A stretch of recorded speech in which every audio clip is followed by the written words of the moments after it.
აფხაზეთის კულტურის, სპორტის და ახალგაზრდულ საქმეთა სააგენტოს ორგანიზებით წყნეთში გაიმართა ღონისძიება. სუფთა გარემო, ჯანსაღი ცხოვრება. პროექტის სხვადასხვა სახის საინტერესო აქტივობას მოიცავდა. აფხაზეთის თასზე ჩატარდა მინი ფეხბურთის ტურნირი, რომლის გამარჯვებულებსაც სიმბოლური პრიზები გადაეცათ. პროექტის მონაწილეებს ჟურნალ იალქნის სარედაქციო ჯგუფმა ახალი ნომერი წარუდგინა და საჩუქრად ჟურნალებთან ერთად აფხაზეთის თემატიკის ფაზლები გადასცეს. ღონისძიების ბოლოს ახალგაზრდებმა ტერიტორია ეკოსისტემისთვის საზიანო ნარჩენებისაგან დაასუფთავეს.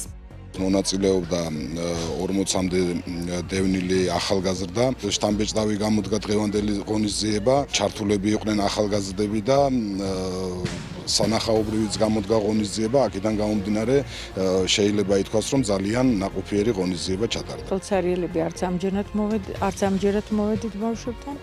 ჩვენი იალქანის სულ ერთი კვირა არცაა რომ გამოვიდა, რომ იტყვიან სტამბის უნი ასდის. ერთი სიახლე გვაქვს ამ ნომერში. ჩვენ ვცემდით 2010 წლიდან ჟურნალი იალქანთან ერთად სკოლამდელი ყველაზე პატარებითი ჟურნალ აფქიოს და თუ მანამდე ჟურნალი აფქიო ცალკე გამოდიოდა, ეხლა ჩაკრულია შიგნით, ანუ ერთში ორი ჟურნალია, აფქიოც და იალქანიც. ძალიან დაძაბული თამაში იყო ჩვენმა გუნდმა.